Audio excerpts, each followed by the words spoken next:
छाड़ बिखै बिख खाय। माया मोह भरम पै भुले सुत दारा स्यों प्रीत लगाई। एक उत्तम पंथ सुनियो गुर संगत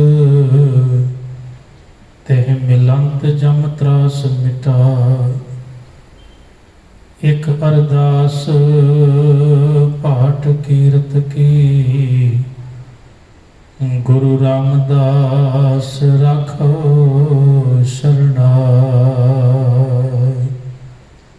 वाहिगुरु साहिब जियो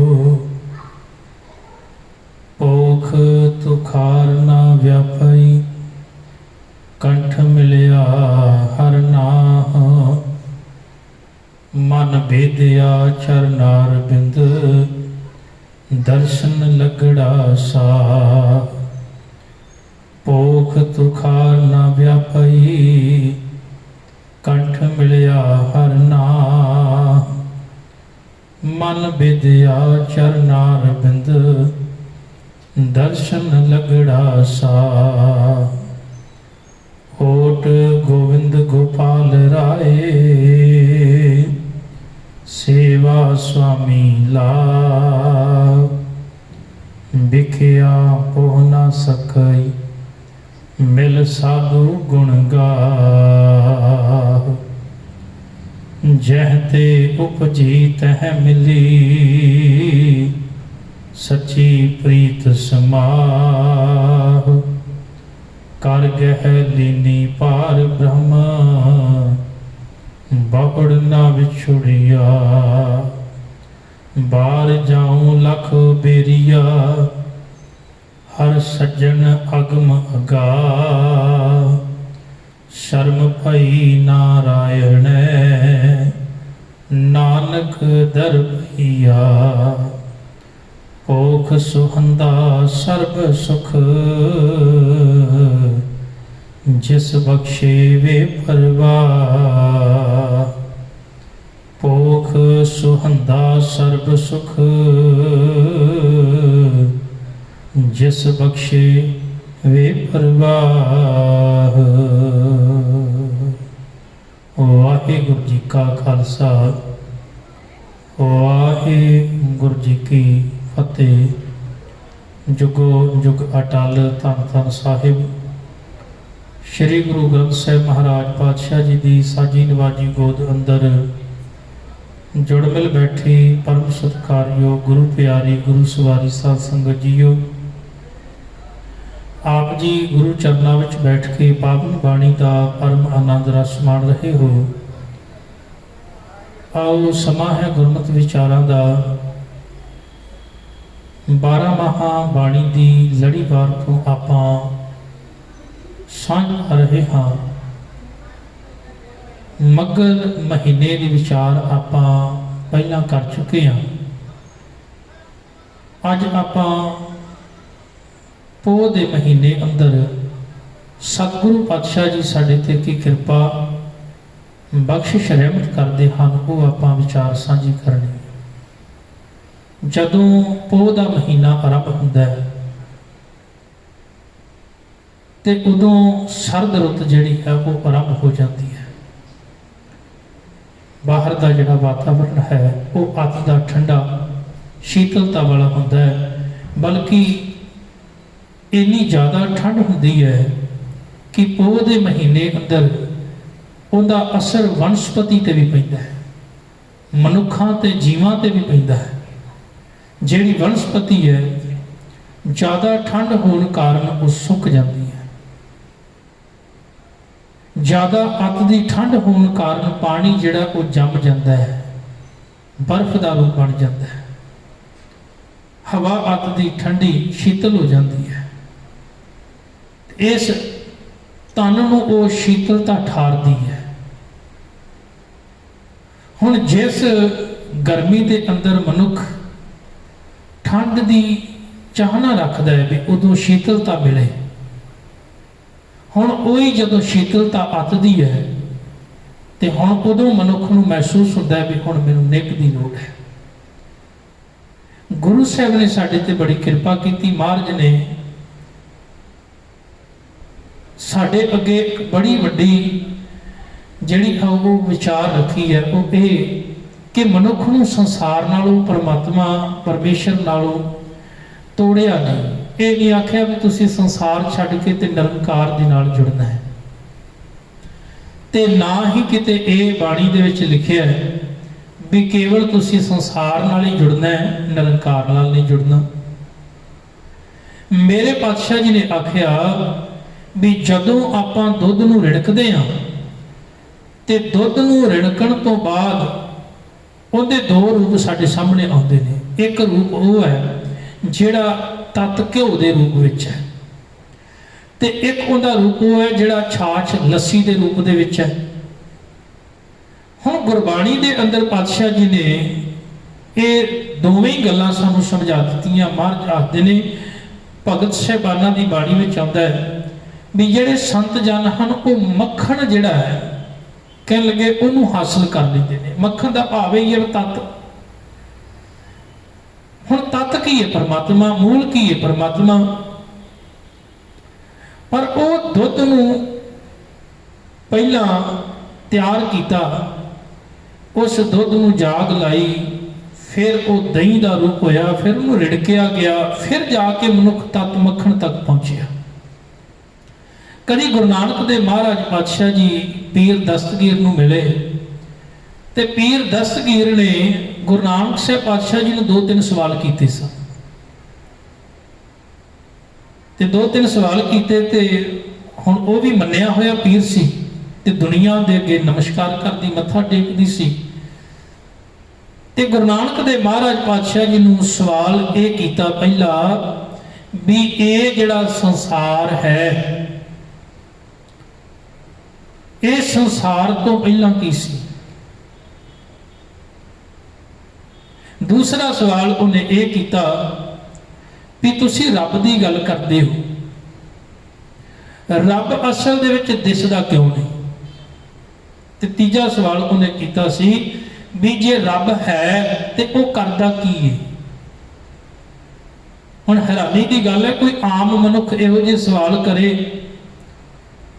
ਤਾਂ ਮਨੁੱਖ ਆਖੇਗਾ ਵੀ ਸ਼ਾਇਦ ਇਹਨੂੰ ਨਹੀਂ ਸਮਝ, ਪਰ ਇੱਕ ਖੁਦਾ ਨੂੰ ਮੰਨਣ ਵਾਲਾ, ਰੱਬ ਨੂੰ ਇਬਾਦਤ ਕਰਨ ਵਾਲਾ, ਪਰਮੇਸ਼ਰ ਨੂੰ ਮੰਨਣ ਵਾਲਾ ਜਦੋਂ ਇਹੋ ਜਿਹੇ ਸਵਾਲ ਕਰੇ ਤੇ ਸਾਰੇ ਲੋਕ ਅਚੰਭੇ ਵਿੱਚ ਅਚੰਭਾ ਪੈਦਾ ਹੋ ਜਾਂਦਾ ਹੈ, ਹੈਰਾਨ ਹੋ ਜਾਂਦੇ ਨੇ ਵੀ ਇਹੋ ਜਿਹਾ ਪੀਰ ਜਿਹੜਾ ਉਹ ਇਹੋ ਜਿਹੇ ਸਵਾਲ ਕਰ ਰਹੇ।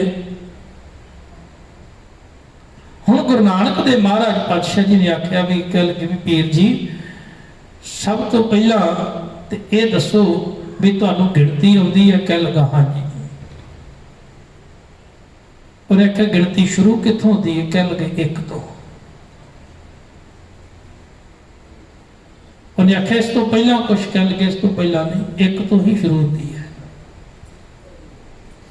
ਤਾਂ ਗੁਰੂ ਨਾਨਕ ਦੇ ਪਾਤਸ਼ਾਹ ਜੀ ਨੇ ਆਖਿਆ ਸੱਚ ਜਾਣੀ, ਇਹ ਸੰਸਾਰ ਤੋਂ ਪਹਿਲਾਂ ਇੱਕ ਹੀ ਅਕਾਲ ਪੁਰਖ ਸੀ, ਉਸੇ ਤੋਂ ਹੀ ਸਭ ਕੁਝ ਪੈਦਾ ਹੋਇਆ ਹੈ। ਉਸ ਤੋਂ ਪਹਿਲਾਂ ਕੁਝ ਵੀ ਨਹੀਂ, ਇੱਕ ਅਕਾਲ ਪੁਰਖ ਹੀ ਸੀ, ਇੱਕ ਹੀ ਸੀ ਬਸ, ਉਹਦੇ ਤੋਂ ਸਭ ਪੈਦਾ ਹੋਇਆ। ਸਾਰੀ ਕਾਇਨਾਤ, ਸਭ ਸ੍ਰਿਸ਼ਟੀ ਸਾਚੇ ਤੇ ਪਵਣੇ ਪਵਣਾ ਪਿਆ, ਪਵਣੇ ਤੇ ਜਲ ਹੋਏ, ਜਲ ਤੇ ਤੇਰੇ ਭਵਨ ਸਾਜਿਆ, ਘਟ ਘਟ ਜੋਤ ਸਮੋਈ। ਮਹਾਰਾਜ ਕਹਿ ਲਗੇ ਇਹ ਉਸ ਇੱਕ ਤੋਂ ਹੀ ਸਾਰਾ ਕੁਝ ਬਣਿਆ ਹੈ, ਇੱਕ ਤੋਂ ਪਹਿਲਾਂ ਕੁਝ ਨਹੀਂ, ਇੱਕ ਹੀ ਸੀ। ਦੂਸਰਾ ਸਵਾਲ ਪਾਤਸ਼ਾਹ ਕਹਿ ਲਗੇ ਤੁਸੀਂ ਇਹ ਪੁੱਛਿਆ ਵੀ ਜੇ ਉਹ ਇੱਕ ਹੈ ਤੇ ਫਿਰ ਦਿਸਦਾ ਕਿਉਂ ਨਹੀਂ? ਪਾਤਸ਼ਾਹ ਕਹਿ ਲਗੇ ਵੀ ਪੀਰ ਜੀ, ਦੁੱਧ ਦਾ ਇੱਕ ਬਾਟਾ ਕੌਲਾ ਜਿਹੜਾ ਉਹ ਤੁਸੀਂ ਮੰਗਵਾਓ। ਹੁਣ ਪੀਰ ਜੀ ਨੇ ਜਦੋਂ ਦੁੱਧ ਦਾ ਬਾਟਾ ਮੰਗਵਾਇਆ ਤੇ ਗੁਰੂ ਨਾਨਕ ਦੇ ਪਾਤਸ਼ਾਹ ਜੀ ਨੇ ਇਸ ਤਰ੍ਹਾਂ ਵਿੱਚ ਉਂਗਲ ਫੇਰੀ ਤੇ ਨਾਲ ਇੱਕ ਬਚਨ ਆਖਿਆ, ਕਹਿ ਲਗੇ ਪੀਰ ਜੀ ਇਹਦੇ ਵਿੱਚ ਘਿਓ ਹੈ? ਉਹਨੇ ਆਖਿਆ ਹਾਂਜੀ। ਤੇ ਮਹਾਰਾਜ ਕਹਿ ਲਗੇ ਫਿਰ ਨਜ਼ਰ ਕਿਉਂ ਨਹੀਂ ਆ ਰਿਹਾ? ਤੁਸੀਂ ਮੰਨਦੇ ਹੋ ਘਿਓ ਹੈ? ਕਹਿ ਲਗਾ ਘਿਓ ਹੈ। ਮਹਾਰਾਜ ਕਹਿ ਲਗੇ ਨਜ਼ਰ ਕਿਉਂ ਨਹੀਂ ਆ ਰਿਹਾ? ਪੀਰ ਜੀ ਕਹਿਣ ਲੱਗੇ ਵੀ ਐਵੇਂ ਨਜ਼ਰ ਨਹੀਂ ਆਵੇਗਾ। ਕਹਿ ਲਗੇ ਫਿਰ ਕਿਵੇਂ ਆਵੇਗਾ? ਕਹਿ ਲਗੇ ਪਹਿਲਾਂ ਦੁੱਧ ਨੂੰ ਗਰਮ ਕਰਨਾ ਪਵੇਗਾ, ਉਹਨੂੰ ਜ਼ਾਗ ਲਾਉਣੀ ਪਵੇਗੀ, ਫਿਰ ਉਹਨੂੰ ਰਿੜਕਣਾ ਪਊਗਾ, ਜਦੋਂ ਦਹੀਂ ਬਣੂ ਉਹਨੂੰ ਰਿੜਕਣਾ ਪੈਣਾ, ਰਿੜਕਣ ਤੋਂ ਬਾਅਦ ਫਿਰ ਜਾ ਕੇ ਕਿਤੇ ਘਿਓ ਜਿਹੜਾ ਮਨੁੱਖ ਨੂੰ ਪ੍ਰਾਪਤ ਹੁੰਦਾ। ਤੇ ਮਹਾਰਾਜ ਕਹਿ ਲਗੇ ਵੀ ਰੱਬ ਐਵੇਂ ਮਿਲ ਜਾਂਦਾ, ਰੱਬ ਇਸ ਤਰ੍ਹਾਂ ਥੋੜਾ ਮਿਲ ਜਾਂਦਾ। ਰੱਬ ਨੂੰ ਪ੍ਰਾਪਤ ਕਰਨ ਵਾਸਤੇ ਵੀ ਕਹਿ ਲਗੇ ਭਾਈ ਸ਼ੁਭ ਕਰਮਾਂ ਦੀ ਜਾਗ ਲਾਉਣੀ ਪੈਂਦੀ ਹੈ। ਜਿੰਨਾ ਚਿਰ ਤੇਰੇ ਕੋਲ ਸ਼ੁਭ ਕਰਮ ਨਹੀਂ ਹੈਗੇ, ਤੇਰੇ ਕੋਲ ਚੰਗੀ ਵਿਚਾਰ ਨਹੀਂ, ਤੇਰੇ ਕੋਲ ਗੁਰੂ ਦਾ ਗਿਆਨ ਨਹੀਂ, ਤੇਰੇ ਕੋਲ ਬੰਦਗੀ ਨਾਮ ਨਹੀਂ, ਤੇ ਤੂੰ ਆਨੇ ਵੀ ਰੱਬ ਦੀ ਪ੍ਰਾਪਤੀ ਕਰ ਲਵਾਂ। ਪਹਿਲਾਂ ਮਿਹਨਤ ਤਾਂ ਕਰ, ਉਦਮ ਤਾਂ ਕਰ। ਜੇ ਉਦਮ ਨਹੀਂ ਕਰੇਗਾ, ਮਿਹਨਤ ਨਹੀਂ ਕਰੇਗਾ, ਮਸ਼ੱਕਤ ਨਹੀਂ ਕਰੇਗਾ, ਤੇ ਤੈਨੂੰ ਕਿਵੇਂ ਹਾਸਲ ਹੋ ਜਾਵੇ ਰੱਬ। ਗੁਰੂ ਨਾਨਕ ਪਾਤਸ਼ਾਹ ਜੀ ਨੇ ਆਖਿਆ ਇਹ ਗੱਲ ਤੈਨੂੰ ਪਤਾ ਹੈ ਵੀ ਇਹਦੇ ਵਿੱਚ ਘਿਓ ਹੈ, ਪਰ ਘਿਓ ਇੱਕ ਕਿਰਿਆ ਦੇ ਅਨੁਸਾਰ, ਇੱਕ ਜੁਗਤ ਤਰੀਕੇ ਦੇ ਨਾਲ ਪ੍ਰਾਪਤ ਹੋਣਾ ਹੈ। ਇਸੇ ਤਰ੍ਹਾਂ ਰੱਬ ਵੀ ਕਿਸੇ ਜੁਗਤੀ ਨਾਲ ਪ੍ਰਾਪਤ ਹੁੰਦਾ ਹੈ, ਕਿਸੇ ਜੁਗਤ ਤੋਂ ਬਿਨਾਂ ਨਹੀਂ। ਫਿਰ ਨਾਲ ਤੀਜਾ ਵਚਨ ਆਖਿਆ, ਕਹਿ ਲਗੇ ਫਿਰ ਰੱਬ ਕਰਦਾ ਕੀ ਹੈ? ਕਹਿ ਲਗੇ ਵੀ ਅਸੀਂ ਆ ਮਹਿਮਾਨ, ਤੇ ਜਿਹੜਾ ਮਹਿਮਾਨ ਹੁੰਦਾ ਨਾ ਉਹਨੂੰ ਥੱਲੇ ਨਹੀਂ ਬਿਠਾਈਦਾ ਹੁੰਦਾ। ਤੇ ਪੀਰ ਜੀ ਤੁਸੀਂ ਆਪ ਬੈਠੇ ਸਿੰਘਾਸਣ ਤੇ ਸਾਨੂੰ ਬਿਠਾਇਆ ਥੱਲੇ। ਹੁਣ ਪੀਰ ਜੀ ਨੇ ਆਖਿਆ, ਕਹਿ ਲਗੇ ਵੀ ਮਾਫ ਕਰ ਦਿਓ, ਮੈਂ ਆਪਣੇ ਸਵਾਲਾਂ ਦੇ ਕਹਿ ਲਗੇ ਧਿਆਨ ਅੰਦਰ ਇਹ ਭੁੱਲ ਹੀ ਗਿਆ, ਤੁਹਾਡਾ ਸਤਿਕਾਰ, ਕਹਿ ਲਗੇ ਮੈਨੂੰ ਮਾਫ ਕਰਿਓ। ਸਿੰਘਾਸਣ ਤੋਂ ਉੱਠਿਆ, ਆਪ ਥੱਲੇ ਬਹਿ ਗਿਆ। ਗੁਰੂ ਨਾਨਕ ਸਾਹਿਬ ਪਾਤਸ਼ਾਹ ਜੀ ਨੂੰ ਸਿੰਘਾਸਣ ਤੇ ਬਿਠਾਇਆ। ਮਹਾਰਾਜ ਕਹਿ ਲਗੇ ਬਸ ਰੱਬ ਆਹੀ ਕੰਮ ਕਰਦਾ ਹੈ ਕਿ ਤੇਰੇ ਵਰਗੇ ਸਿੰਘਾਸਣ ਤੇ ਬੈਠਿਆਂ ਨੂੰ ਥੱਲੇ ਬਿਠਾ ਦਿੰਦਾ ਲਾ ਕੇ, ਤੇ ਮੇਰੇ ਵਰਗਿਆਂ ਨੂੰ ਥੱਲੇ ਬੈਠਿਆਂ ਨੂੰ ਸਿੰਘਾਸਣਾਂ ਤੇ ਬਿਠਾ ਦਿੰਦਾ। ਆਹ ਇਹ ਕੰਮ ਰੱਬ ਦਾ, ਇਹ ਰੱਬ ਦਾ ਕੰਮ ਹੈ। ਹੁਣ ਗੁਰੂ ਨਾਨਕ ਦੇ ਪਾਤਸ਼ਾਹ ਜੀ ਸੰਸਾਰ ਦੀ ਜਦੋਂ ਗੱਲ ਕਰਦੇ ਨੇ, ਭਗਤ ਸਾਹਿਬਾਨ ਜਦੋਂ ਸੰਸਾਰ ਦੀ ਗੱਲ ਕਰਦੇ ਨੇ, ਤੇ ਉਹ ਸੰਸਾਰ ਨੂੰ ਮਾੜਾ ਨਹੀਂ ਕਹਿੰਦੇ। ਜੇ ਸੰਸਾਰ ਨੂੰ ਮਾੜਾ ਕਹਿੰਦੇ ਤੇ ਫਿਰ ਉਸ ਸਮੇਂ ਦੇ ਜਿਹੜੇ ਜੋਗੀ ਲੋਕ ਨੇ, ਜਿਹੜੇ ਘਰ-ਬਾਰ ਛੱਡ ਕੇ ਜੰਗਲਾਂ ਵਿੱਚ ਚਲੇ ਗਏ, ਪਾਤਸ਼ਾਹ ਉਹਨਾਂ ਨੂੰ ਕਿਉਂ ਆਖਦੇ? ਉਹਨਾਂ ਨੂੰ ਜਾ ਕੇ ਕਿਉਂ ਉਪਦੇਸ਼ ਦਿੰਦੇ ਵੀ ਭਾਈ ਤੁਸੀਂ ਤਾਂ ਇੱਥੇ ਆ ਕੇ ਬੈਠ ਗਏ, ਤੇ ਜਿਹੜਾ ਸੰਸਾਰ ਹੈ ਕਹਿ ਲਗੇ ਉਹਦਾ ਭਲਾ ਕੌਣ ਕਰੇਗਾ? ਉਸ ਜਗਤਰ ਦਾ, ਸੰਸਾਰ ਦਾ, ਜਗਤ ਦਾ ਭਲਾ ਕੌਣ ਕਰੇਗਾ? ਮਹਾਰਾਜ ਨੇ ਸੰਸਾਰ ਨੂੰ ਮਾੜਾ ਨਹੀਂ ਆਖਿਆ, ਬਲਕਿ ਗੁਰੂ ਨਾਨਕ ਸਾਹਿਬ ਪਾਤਸ਼ਾਹ ਜੀ ਨੇ ਆਖਿਆ ਵੀ ਜੇ ਸੰਸਾਰ ਅਗਨ ਹੈ, ਗੁਰੂ ਅਮਰਦਾਸ ਪਾਤਸ਼ਾਹ ਜੀ ਆਖਦੇ ਨੇ, ਜੈਸੀ ਅਗਨ ਉਦਰ ਮੈਂ ਤੈਸੀ ਬਾਹਰ ਮਾਇਆ, ਮਾਇਆ ਅਗਨ ਸਭ ਏਕੋ ਜਿਹੀ ਕਰਤਾ ਖੇਲ ਰਚਾਇਆ। ਵੀ ਜਿਵੇਂ ਕਹਿਣ ਲੱਗੇ ਇਹ ਸੰਸਾਰ ਹੈ, ਇਹ ਸੰਸਾਰ ਇੱਕ ਅਗਨ ਹੈ, ਅੱਗ ਦੀ ਨਿਆਈ ਹੈ, ਤੇ ਜਦੋਂ ਤੂੰ ਮਾਂ ਦੇ ਉਦਰ ਵਿੱਚ ਹੈ ਉੱਥੇ ਵੀ ਇੱਕ ਅਗਨ ਸੀ, ਪਰ ਉਦੋਂ ਉੱਥੇ ਉਸ ਅਗਨੀ ਵਿੱਚੋਂ ਬਚਾਉਣ ਵਾਲਾ ਇੱਕ ਅਕਾਲ ਪੁਰਖ ਸੀ। ਮਾਤ ਗਰਮ ਮੈਂ ਆਪਨ ਸਿਮਰਨ ਦੇ ਤੈਂ ਤੁਮ ਰੱਖਣ ਹਾਰੇ, ਪਾਵਕ ਸਾਗਰ ਅਥਾ ਲਹਿਰ ਮੈਂ ਤਾਰੋ ਤਾਰਨ ਹਾਰੇ। ਹੁਣ ਇਹ ਸੰਸਾਰ ਵੀ ਅੱਗ ਦੀ ਨਿਆਈ ਹੈ ਤੇ ਤਪਸ਼ ਦੀ ਨਿਆਈ ਹੈ, ਤੇ ਪਰਮਾਤਮਾ ਕੀ ਹੈ ਭਲਾ? ਪਰਮਾਤਮਾ ਸ਼ੀਤਲਤਾ ਦਾ ਸੋਮਾ ਹੈ, ਪਰਮਾਤਮਾ ਸ਼ੀਤਲਤਾ ਦਾ ਸੋਮਾ ਹੈ। ਪਰਮਾਤਮਾ ਜੇ ਸ਼ੀਤਲਤਾ ਦਾ ਸੋਮਾ ਹੈ, ਸੰਸਾਰ ਤਪਸ਼ ਹੈ, ਤੇ ਮਹਾਰਾਜ ਆਖਦੇ ਨੇ ਭਲਿਆ ਫਿਰ ਇੱਕ ਗੱਲ ਯਾਦ ਰੱਖੀ, ਜੇ ਪਰਮਾਤਮਾ ਦੇ ਚਰਨਾਂ ਨਾਲ ਜੁੜੇਗਾ ਤੇ ਫਿਰ ਤੈਨੂੰ ਨਿੱਘ ਦੀ ਲੋੜ ਵੀ ਪੈਣੀ ਹੈ। ਜੇ ਤੂੰ ਰੱਬ ਨਾਲ ਜੁੜੇਗਾ ਤੇ ਫਿਰ ਤੈਨੂੰ ਸੰਸਾਰ ਛੱਡਣ ਵਾਸਤੇ ਨਹੀਂ, ਸੰਸਾਰ ਦੇ ਵਿੱਚ ਰਹਿੰਦਿਆਂ ਹੋਇਆਂ ਤੈਨੂੰ ਨਿਰੰਕਾਰ ਨਾਲ ਜੁੜਨਾ ਪਵੇਗਾ। ਤਾਂ ਇਹ ਬੜਾ ਸੋਹਣਾ ਤਰੀਕਾ ਮਹਾਰਾਜ ਨੇ ਬਾਣੀ ਵਿੱਚ ਸਾਨੂੰ ਸਮਝਾਇਆ ਕਿ ਸੰਸਾਰ ਨਾਲੋਂ ਰਿਸ਼ਤਾ ਨਹੀਂ ਤੋੜਨਾ, ਬਲਕਿ ਸੰਸਾਰ ਵਿੱਚ ਰਹਿੰਦਿਆਂ ਹੋਇਆਂ ਨਿਰੰਕਾਰ ਨਾਲ ਰਿਸ਼ਤਾ ਜੋੜ ਲੈਣਾ ਹੈ। ਔਰ ਜਿੱਦਣ ਆਪਾਂ ਸੰਸਾਰ ਦੇ ਵਿੱਚ ਰਹਿੰਦਿਆਂ ਹੋਇਆਂ ਨਿਰੰਕਾਰ ਨਾਲ ਰਿਸ਼ਤਾ ਜੋੜ ਲਵਾਂਗੇ, ਫਿਰ ਸੰਸਾਰ ਸਾਨੂੰ ਤਪਸ਼ ਨਹੀਂ ਲੱਗੇਗਾ। ਫਿਰ ਸੰਸਾਰ ਵਿੱਚ ਰਹਿੰਦਿਆਂ ਹੋਇਆਂ ਵੀ ਸਾਨੂੰ ਪਰਮਾਤਮਾ ਦੇ ਨਾਮ ਰਾਹੀਂ ਸ਼ੀਤਲਤਾ ਪ੍ਰਾਪਤ ਹੁੰਦੀ ਰਹੇਗੀ।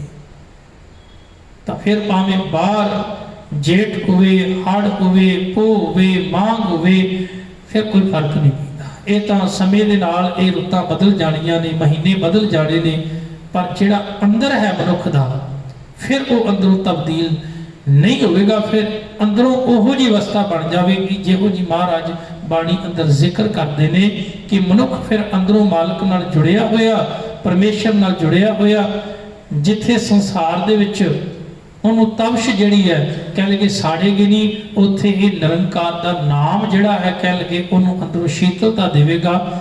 ਤੇ ਜਦੋਂ ਤਵਸ਼ ਅਤੇ ਸ਼ੀਤਲਤਾ ਦੋਵੇਂ ਮਿਲ ਜਾਂਦੇ ਨੇ ਇੱਕ ਥਾਂ ਤੇ, ਫਿਰ ਉਦੋਂ ਨਿੱਘ ਪੈਦਾ ਹੁੰਦਾ ਹੈ। ਮਹਾਰਾਜ ਕਿਰਪਾ ਕਰਦੇ ਨੇ ਵੀ ਜਿਹੜਾ ਪੋਹ ਦਾ ਮਹੀਨਾ ਹੈ ਕਹਿ ਲਗੇ, ਪੋਹ ਦੇ ਮਹੀਨੇ ਦੇ ਵਿੱਚ ਕਹਿ ਲਗੇ ਵੀ ਕਿਹਨਾਂ ਨੂੰ ਅਸਲ ਦੇ ਵਿੱਚ ਪਾਲਾ ਜਿਹੜਾ ਹੈ, ਕੱਕਰ ਜਿਹੜਾ ਸਤੰਭ ਹੈ, ਜਿਹੜੇ ਪਰਮਾਤਮਾ ਤੋਂ ਵਿਛੜੇ, ਪਰਮਾਤਮਾ ਤੋਂ ਦੂਰ ਨੇ, ਅਕਾਲ ਪੁਰਖ ਤੋਂ ਦੂਰ ਨੇ। ਹੁਣ ਜਿਹੜੇ ਅਕਾਲ ਪੁਰਖ ਤੋਂ ਦੂਰ ਨੇ ਉਹਨਾਂ ਦੇ ਅੰਦਰ ਤਵਸ਼ ਇੰਨੀ, ਉਹ ਭਾਵੇਂ ਬਾਹਰ ਜਿੰਨੀ ਮਰਜ਼ੀ ਠੰਡ ਹੋਵੇ, ਬਾਹਰ ਜਿੰਨੀ ਮਰਜ਼ੀ ਸ਼ੀਤਲਤਾ ਹੋਵੇ, ਪਰ ਵੇਖਿਆ ਹੋਵੇਗਾ ਤੁਸੀਂ ਉਹ ਪੋਹ ਦੇ ਮਹੀਨੇ ਵਿੱਚ ਵੀ ਅੰਦਰੋਂ ਕਲਪੇ ਹੋਏ ਹੁੰਦੇ ਨੇ। ਉਹਨਾਂ ਦੇ ਅੰਦਰ ਅੱਤ ਦਾ ਕ੍ਰੋਧ, ਅੱਤ ਦੀ ਈਰਖਾ, ਤ੍ਰਿਸ਼ਨਾ, ਦ્વੈਰ, ਇਹ ਸਾਰੇ ਵਿਕਾਰ ਕਿਵੇਂ ਜ਼ੋਰ ਪਾ ਕੇ ਬੈਠੇ ਹੁੰਦੇ। ਹੁਣ ਭਾਵੇਂ ਬਾਹਰ ਜਿੰਨਾ ਮਰਜ਼ੀ ਏਸੀ ਵਿੱਚ ਵੀ ਬੈਠਾ ਹੋਇਆ ਬੰਦਾ ਤਾਂ ਵੀ ਕਲਪਿਆ ਹੋਇਆ, ਬਾਹਰ ਜਿੰਨੀ ਮਰਜ਼ੀ ਠੰਡ ਹੋਵੇ। ਮਨੁੱਖ ਸੋਚੇਗਾ ਵੀ ਇੰਨੀ ਠੰਡ ਹੋਣ ਦੇ ਬਾਵਜੂਦ ਵੀ ਅੰਦਰੋਂ ਇਹਨਾਂ ਸੇਕ ਨਿਕਲ ਰਿਹਾ, ਭਾਵ ਅੰਦਰੋਂ ਇੰਨੀ ਤਵਸ਼ ਕਿਵੇਂ? ਕਿਉਂਕਿ ਅਸਲ ਦੇ ਵਿੱਚ ਅੰਦਰੋਂ ਨਾਤਾ ਜਿਹੜਾ ਪਰਮਾਤਮਾ ਨਾਲ ਟੁੱਟਿਆ ਹੋਇਆ ਹੈ। ਤੇ ਉਹੀ ਗੱਲ ਗੁਰੂ ਪਾਤਸ਼ਾਹੀ ਸਮਝਾ ਰਹੇ ਨੇ, ਪੋਖ ਤੁਖਾਰ ਨਾ ਵਿਆਪੀ ਕੰਠ ਮਿਲਿਆ ਹਰ ਨਾਮ। ਇਹ ਤੁਖਾਰ ਕੀ ਹੈ? ਤੁਖਾਰ ਅਸਲ ਦੇ ਵਿੱਚ ਉਹ ਜੜਤ ਹੈ, ਜਿਹੜਾ ਪਾਣੀ ਜੰਮ ਜਾਂਦਾ ਹੈ।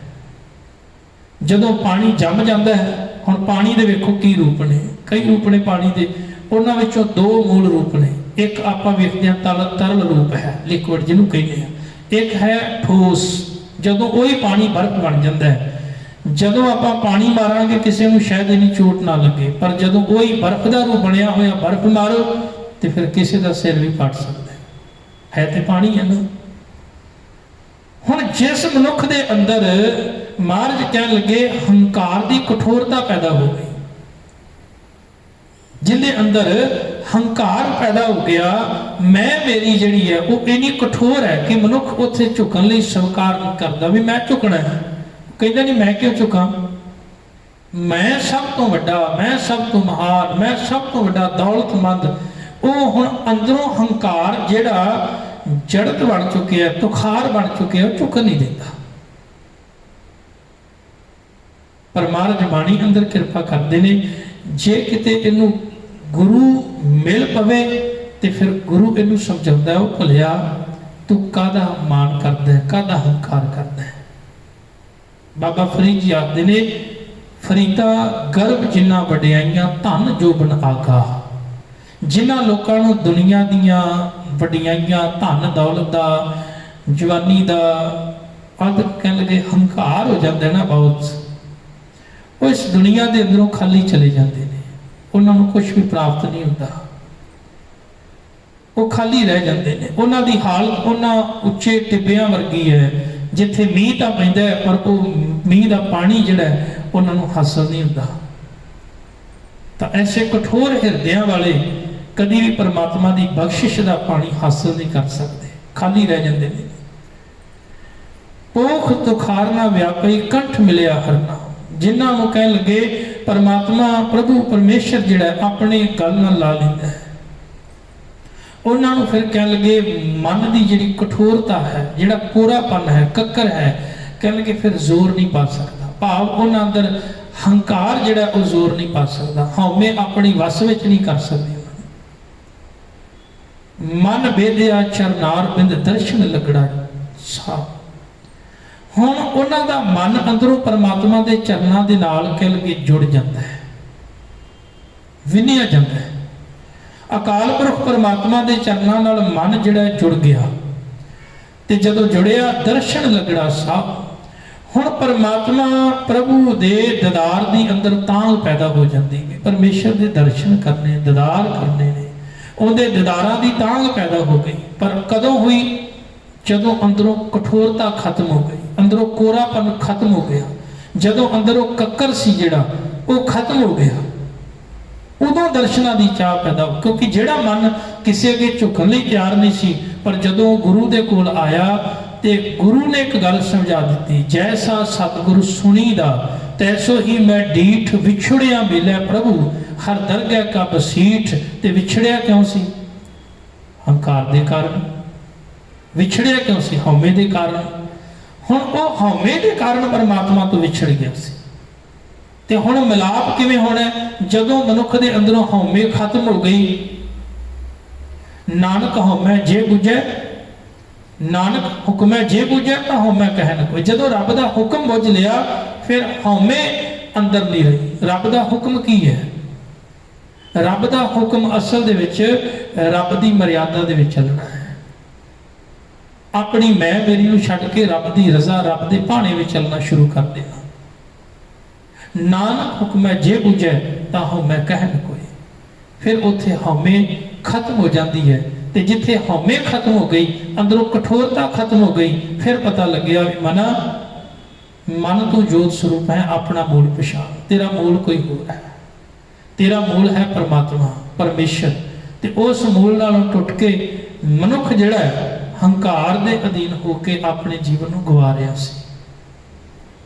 ਤੇ ਗੁਰੂ ਨੇ ਗੱਲ ਸਮਝਾ ਦਿੱਤੀ ਵੀ ਪਿਆਰਿਆ, ਜੇ ਰੱਬ ਨੂੰ ਮਿਲਣਾ ਹੈ ਤੇ ਫਿਰ ਹਉਮੈ ਨੂੰ ਅੰਦਰੋਂ ਖਤਮ ਕਰ।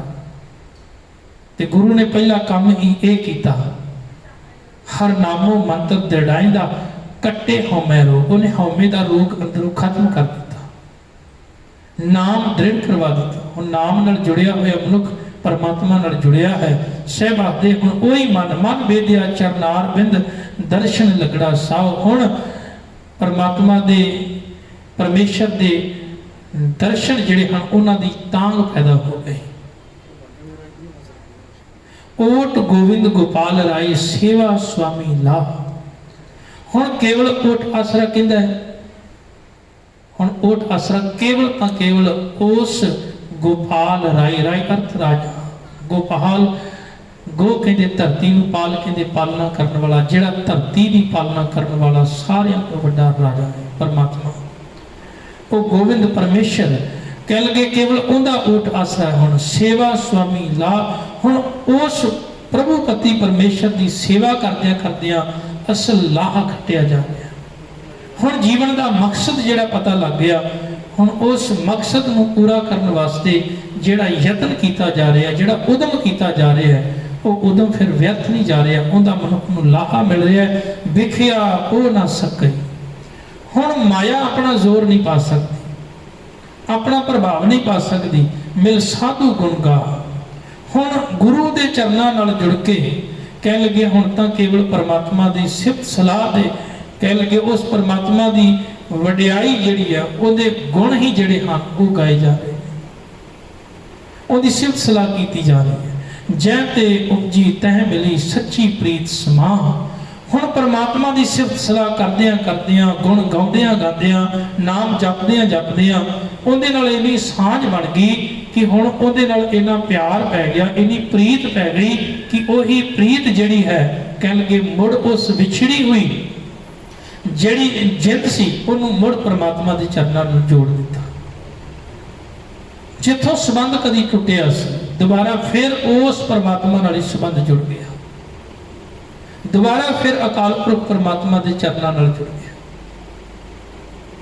ਤੇ ਗੁਰੂ ਪਾਤਸ਼ਾਹ ਜੀ ਆਖਦੇ ਨੇ, ਕਹਿਣ ਲੱਗੇ ਵੀ ਜਦੋਂ ਦੁਬਾਰਾ ਮਨੁੱਖ ਜੁੜ ਜਾਂਦਾ, ਕੋਈ ਟੁੱਟਿਆ ਹੋਵੇ, ਉਹਦੀ ਹਾਲਤ ਜਿਹੜੀ ਹੈ, ਮਹਾਰਾਜ ਨੇ ਬਾਣੀ ਵਿੱਚ ਜ਼ਿਕਰ ਕੀਤਾ ਹੈ। ਸਾਹਿਬ ਆਖਦੇ ਨੇ ਸੂਰਜ ਕਿਰਨ ਮਿਲੇ ਜਲ ਕਾ ਜਲ ਹੁਆ ਰਾਮ। ਪਹਿਲਾ ਜਲ ਉਹ ਬਰਫ਼, ਜਿਹੜਾ ਕਠੋਰ ਸੀ, ਜਿਹੜਾ ਹੰਕਾਰੀ ਜੀਵਨ ਸੀ, ਜਦੋਂ ਉਹ ਗੁਰੂ ਦੇ ਗਿਆਨ ਰਾਹੀਂ, ਰੱਬੀ ਨਾਮ ਰਾਹੀਂ ਕਹਿ ਲੱਗੇ, ਉਹ ਅੰਦਰੋਂ ਹੰਕਾਰ ਖਤਮ ਹੋ ਗਿਆ। ਹੁਣ ਉਹ ਬਰਫ਼ ਪਾਣੀ ਦਾ ਰੂਪ ਹੋ ਗਈ। ਪਹਿਲਾਂ ਕਠੋਰ ਸੀ, ਹੁਣ ਤਰਲ ਹੈ। ਸੂਰਜ ਕਿਰਨ ਮਿਲੇ ਜਲ ਕਾ ਜਲ ਹੁਆ ਰਾਮ। ज्योति ज्योत रली संपूर्ण थिया राम। ब्रह्म दिसै ब्रह्म सुनिए एक एक वखाणीए आत्म पसारा करण हारा प्रभ बिना नहीं जानिए। हुण समझ आ गई भी हर पासे ब्रह्म ही ब्रह्म है, हर पासे परमात्मा है। हुण उस परमात्मा दे नाल मनुख जुड़ गया। ज्योति ज्योत रली संपूर्ण थिया। हुण यात्रा सफल हो गई। हुण जीवन का पैंडा जिहड़ा है अज तक कीता सी कह लगे वो सफल हो गया। गुरुदेव कृपा करते हैं जै ते उपजी तह मिली सच्ची प्रीत समा कर गह लीनी पार ब्रह्म बहुड़ न विछुड़िया। हुण परमात्मा ने कृपा की, उन्होंने मुड़ अपने चरणों नाल जोड़ लिया जेड़े कदी विछड़ गए सन। ਤੇ ਜਦੋਂ ਪਰਮਾਤਮਾ ਨੇ ਆਪਣੇ ਚਰਨਾਂ ਨਾਲ ਜੋੜ ਲਿਆ, ਫਿਰ ਉਹਨਾਂ ਦੇ ਵਿਛੜਨ ਦਾ ਕਹਿ ਲਗੇ ਕੋਈ ਵੀ ਕਾਰਨ ਨਹੀਂ ਹੋ ਸਕਦਾ। ਉਹ ਵਿਛੜ ਹੀ ਨਹੀਂ ਸਕਦੇ ਜਿਨ੍ਹਾਂ ਨੂੰ ਪਰਮਾਤਮਾ ਨੇ ਆਪਣੇ ਚਰਨਾਂ ਨਾਲ ਜੋੜਿਆ। ਬਾਹਰ ਜਾਉ ਲਖ ਬੇਰੀਆ ਹਰ ਸੱਜਣ ਅਗਮ ਅਗਾ, ਮੈਂ ਉਸ ਪਰਮਾਤਮਾ ਪ੍ਰਭੂ ਪਰਮੇਸ਼ਰ ਤੋਂ ਲੱਖ ਵਾਰ ਕੁਰਬਾਨ ਹਾਂ। ਕਿਉਂ ਕੁਰਬਾਨ ਆ? ਕਿਉਂਕਿ ਉਹ ਪਰਮਾਤਮਾ ਜਿਹੜਾ ਹੈ ਅਗਮ ਹੈ, ਪਹੁੰਚ ਤੋਂ ਪਰੇ। ਉਹ ਪਰਮਾਤਮਾ ਜਿਹੜਾ ਹੈ ਬਹੁਤ ਹੀ ਡੂੰਘਾਈ ਵਾਲਾ, ਡੂੰਘਾ ਹੈ। ਉਹ ਅਕਾਲ ਪੁਰਖ ਪਰਮਾਤਮਾ ਪਹੁੰਚ ਤੋਂ ਪਰੇ, ਡੂੰਘਾਈ ਵਾਲਾ ਹੈ, ਮਹਾਨ ਹੈ। ਇਸ ਕਰਕੇ ਮੈਂ ਉਹਦੇ ਤੋਂ ਕੁਰਬਾਨ ਜਾਨੀ ਆ। ਸ਼ਰਮ ਪਈ ਨਾਰਾਇਣ ਹੈ ਨਾਨਕ ਦਰ ਪਈਆ। हे ਨਾਨਕ, ਉਹ ਜਿਹੜਾ ਅਕਾਲ ਪੁਰਖ ਪਰਮਾਤਮਾ ਜਿਹੜਾ ਬੜਾ ਹੀ ਦਿਆਲੂ ਹੈ, ਜੇ ਕੋਈ ਉਹਦੇ ਦਰ ਤੇ ਆ ਕੇ ਡਿੱਗ ਪਵੇ ਤਾਂ ਉਹ ਫਿਰ ਸ਼ਰਨ ਪਏ ਹੋਏ ਦੀ ਕਹਿ ਲਈਏ ਲਾਜ ਰੱਖ ਲੈਂਦਾ ਹੈ, ਪੱਤ ਰੱਖ ਲੈਂਦਾ ਹੈ। ਪੱਤ ਨੂੰ ਰੋਲਦਾ ਨਹੀਂ ਬਲਕਿ ਲਾਜ ਰੱਖਦਾ ਹੈ। ਸਮਾਜ ਦੁਨੀਆ ਦੇ ਅੰਦਰ ਆਪਾਂ ਵੇਖਦੇ ਹਾਂ, ਜੇ ਕੋਈ ਮਨੁੱਖ ਝੁਕ ਜਾਵੇ ਤਾਂ ਆਪਾਂ ਇਹ ਸਮਝਦੇ ਹਾਂ ਵੀ ਸ਼ਾਇਦ ਉਹ ਮਨੁੱਖ ਜਿਹੜਾ ਮੇਰੇ ਅੱਗੇ ਝੁਕ ਗਿਆ ਕਿਉਂਕਿ ਮੈਂ ਬਹੁਤ ਮਹਾਨ ਹਾਂ, ਜਾਂ ਸਾਡਾ ਯਤਨ ਹੁੰਦਾ ਵੀ ਆਪਾਂ ਨੂੰ ਝੁਕਾਈਏ। ਪਰ ਨਹੀਂ, ਗੁਰ ਪਰਮੇਸ਼ਰ ਮਹਾਨ ਹੈ।